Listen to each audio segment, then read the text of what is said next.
Hello and welcome to the management classes. आज इस video में हम लोग model of demand and supply को डिस्कस करेंगे। देखिए, डिमांड और सप्लाई इन दोनों के बारे में मेरी बहुत डिटेल वीडियो काफ़ी पहले पड़ी हुई हैं और काफ़ी स्टूडेंट्स देख भी रहे हैं उनको।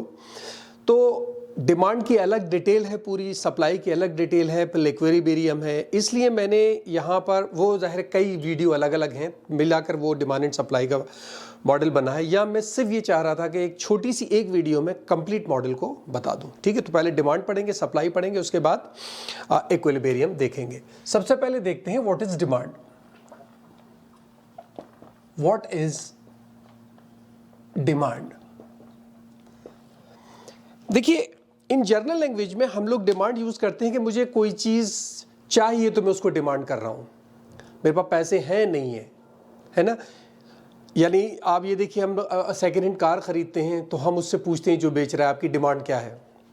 इकोनॉमिक्स के अंदर डिमांड वही डिमांड है, लेकिन यहाँ थोड़ा सा कंसेप्ट क्लियर करना होगा हमें, यहाँ थोड़ी डिटेल है। इकोनॉमिक्स के अंदर हम किसी चीज को डिमांड जब कहते हैं जब उसके पास विलिंगनेस हो, विलिंगनेस एंड एबिलिटी,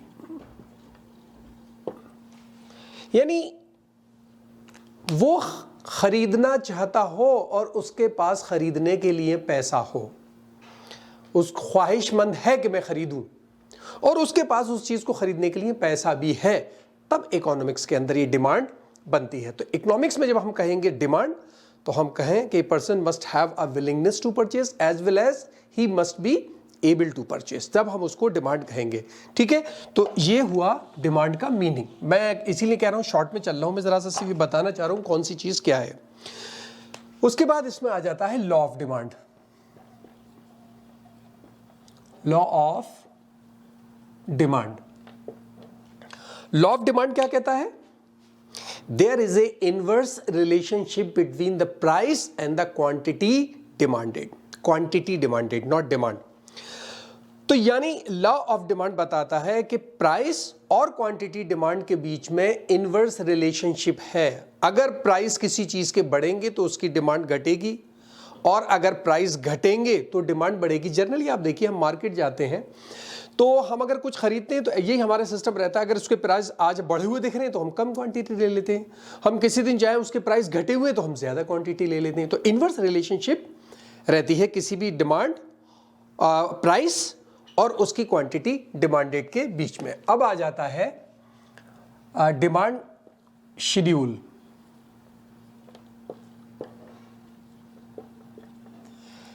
एक टेबल बनाते हैं, यानी tabulatic representation of the demand schedule is called demand schedule, जहां हम बताते हैं कि डिफरेंट प्राइसेस पर डिमांड कितनी होती है, उसको डिमांड शेड्यूल कहते हैं।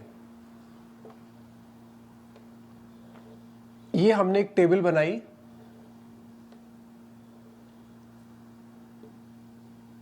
ये हमारे प्राइस हैं, ये डिमांड है। ठीक है, ये हमारी डिमांड है। अब तो मान लीजिए, सपोज करें हम कि किसी चीज की प्राइस जो है वो 1 है, तो हम ये मान के चल रहे हैं कि साहब उसकी डिमांड 50 थी। प्राइस बढ़कर 2 हुए तो डिमांड उसकी घट गई। ये लॉ ऑफ डिमांड है ना, इनवर्स चल रहा है। प्राइस 3 हुए तो डिमांड घट गई, और 4 हुए तो डिमांड और घट गई, और जब 5 हुए तो डिमांड घटकर 10 हो गई। ये क्या चीज है? ये आपका डिमांड शेड्यूल है, ये डिमांड शेड्यूल कहलाता है। ठीक है, तो डिमांड शेड्यूल समझ में आया। यानी लॉ ऑफ डिमांड का जो डेटा है, जब हम उसको टेबल की फॉर्म में रख देते हैं, डिमांड शेड्यूल कहलाता है। फिर आ जाता है डिमांड कर्व।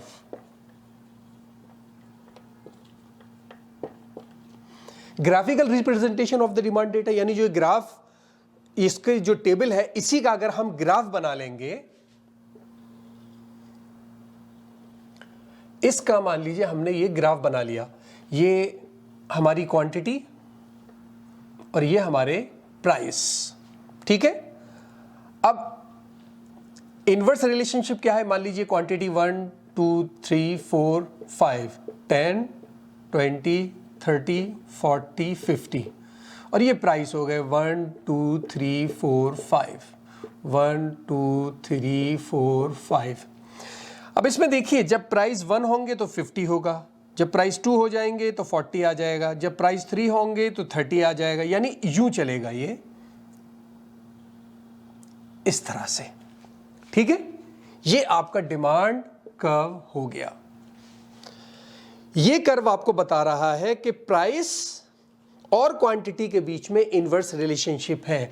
अगर ये मान लीजिए ये थी हमारा, ठीक है, एग्जाम्पल है, ये देखिए हमने फ्री हैंड बनाया, ग्राफ पे नहीं है तो वो ऊपर नीचे लाइन चलेगी, ये यहाँ 3 पर है या 3 पर नहीं है, तो उसको माइंड मत कीजिएगा क्योंकि फ्री हैंड हम काम कर रहे हैं। अब मान लीजिए प्राइस बढ़कर 3 to 4 हो गए। जब प्राइस बढ़कर 3 to 4 होंगे तो डिमांड घटनी चाहिए ना, क्योंकि प्राइस बढ़ रहे हैं, हमारी डिमांड घटकर 20 के आसपास, यानी ये 20 होना चाहिए, यहां आ जाएगी। ठीक है, तो यही हमारा लॉ ऑफ डिमांड है जो बताता है कि इनवर्स रिलेशनशिप होती है price and the quantity demanded में। ठीक है, अब हम चलते हैं सप्लाई की ओर। ये हमारी डिमांड पूरी हुई। अब देखें सप्लाई क्या है। सबसे पहले व्हाट इज सप्लाई?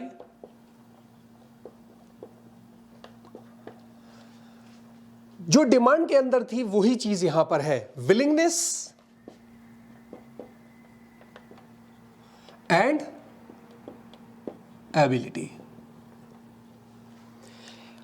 जब आप सप्लाई की बात कर रहे हैं तो अब आप सोचना छोड़ दीजिए कि साहब इतने प्राइस पर कितना खरीदा जा रहा है। अब आप सप्लायर है, ये सोचिए मैं कितना बेच सकता हूं, कितना बेचूंगा। प्राइस ज्यादा होने पे मुझे कितने सप्लाई करना चाहिए, प्राइस कम होने पे मुझे कितनी सप्लाई करना चाहिए। जाहिर है जब आप यहां पर विलिंगनेस है आपके अंदर कि आप चाह रहे हैं कि मैं ये सप्लाई करूं और आपके पास रिसोर्सेज भी हैं, सप्लाई हो गई। इनमें से कोई भी एक चीज गायब हो गई कि आप चाह तो रहे हैं लेकिन पैसा नहीं है, सप्लाई नहीं होगी। आपके पास पैसा तो है लेकिन आप वहां पर सप्लाई नहीं करना चाहते, सप्लाई नहीं होगी। दोनों चीजों का एक साथ होना जरूरी है। अब आ जाता है law of supply.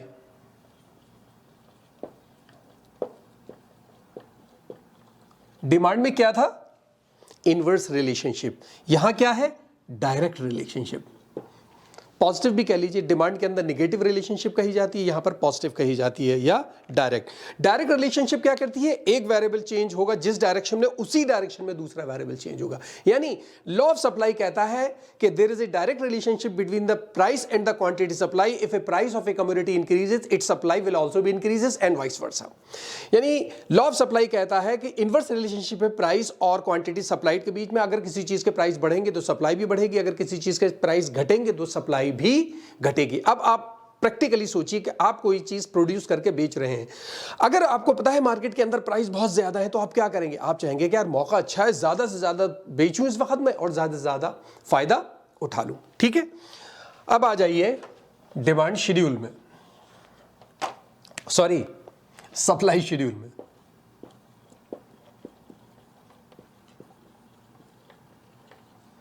Supply schedule क्या है? सेम वही tabulatic representation of the supply data. जब प्राइस 1 है तो एग्जांपल ले लीजिए कि साहब यहां पर जो सप्लाई थी वो 10 है, ये सप्लाई ले लीजिए अब यहां पर। ठीक है, प्राइस बढ़े 20 हुए, सप्लाई भी बढ़ गई।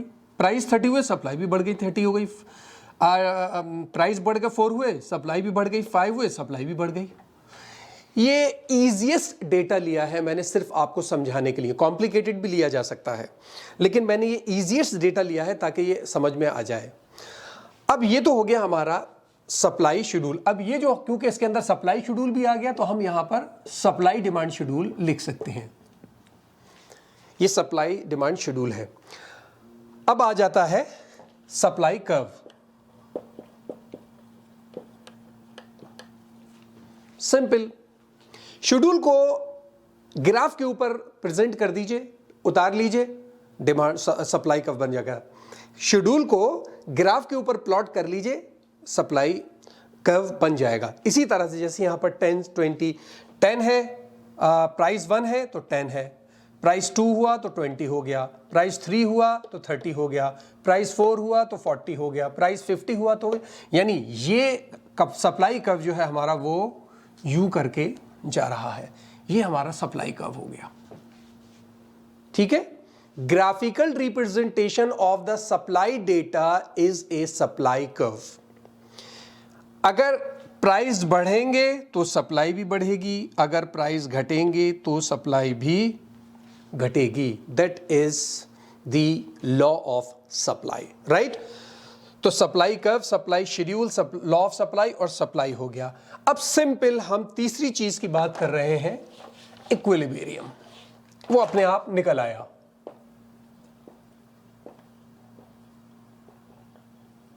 इक्विलिब्रियम तो अपने आप निकल कर आ गया। देखिए हम यहां पर क्या कर रहे हैं, इक्विलिब्रियम होता कहां है, जहां हमारी डिमांड और सप्लाई बराबर हो जाती है। यानी वो पॉइंट जहां हमारी डिमांड एंड सप्लाई बराबर होती है वो इक्विलिब्रियम कहलाता है। अब यहां पर आप देखिए कि कोई पॉइंट है जहां पर हमारी डिमांड और सप्लाई दोनों इक्वल हो गई हैं। देखिए 3 जो क्वांटिटी निकल कर आई है वहां आप ध्यान दीजिए कि हमारी डिमांड और सप्लाई दोनों वहां पर इक्वल हो गई हैं। वहां हमारी डिमांड भी 30 है, सप्लाई भी 30 है, जब हमारे प्राइस 3 हैं। यानी ये जो इक्विलिब्रियम आपका निकल कर आया है, ये जो इक्विलिब्रियम आपका निकल कर आया है, ये 30, 33 और 30 का है, वो ज़रा सा चेंज आ रहा है इसमें, ठीक है। यानी ये आपका इक्विलिब्रियम पॉइंट है जहां पर मार्केट डिटरमिन हो गई कि वो जो क्वांटिटी, जो भी प्रोडक्ट है वो जो बिक रहा है, वो 3 प्राइस के ऊपर 30 क्वांटिटी सप्लाई और डिमांड की जा रही है। ये आपकी क्वांटिटी, डिमांड और सप्लाई दोनों हो गए। ये उसके प्राइस हुए, डिमांड एंड सप्लाई इक्वल हो गई इस पॉइंट के ऊपर और प्राइस डिटरमिन हो गए, ठीक है।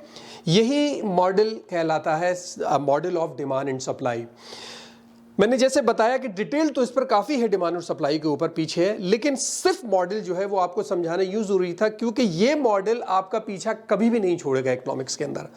बहुत सारी थ्योरीज अब आगे जाके पढ़ेंगे, उनका जो रिप्रेजेंटेशन होगा उसमें कहा जाएगा कि साहब हम उसको डिमांड सप्लाई मॉडल को यूज़ करके काम कर रहे हैं। इसलिए इस मॉडल का सिर्फ एक मॉडल की तरह से समझ लेना ज़रूरी था। डिटेल चाहिए तो आप पीछे चले जाइए। इसमें शिफ्टिंग कहाँ है, मूवमेंट कहाँ है, इस पर मैं अभी अभी छोटी छोटी वीडियो बना दूंगा कि कहाँ मूवमेंट और शिफ्टिंग में क्या फ़र्क है। सप्लाई का अलग बना दूंगा, डिमांड का अलग, फिर एक दोनों की शिफ्टिंग में करके इक्विलिब्रियम का भी अलग अलग बना दूंगा। इसके फैक्टर्स हम जो कुछ फैक्टर्स हैं जो सप्लाई और डिमांड को डिटरमिन कर रहे हैं वो हम डिस्कस नहीं कर रहे हैं क्योंकि उसमें पीछे वीडियो पड़ी है। अगर आपको लगता है इसी तरह से उसकी भी एक छोटी सी वीडियो बना दूँ तो मैं बना सकता हूँ, मुझे बता दीजिएगा, ठीक है। तो मुझे उम्मीद है समझ में आया होगा। कोई प्रॉब्लम हो तो मुझे कमेंट बॉक्स में बताइएगा। इस वीडियो में इतना ही। Thank you so much.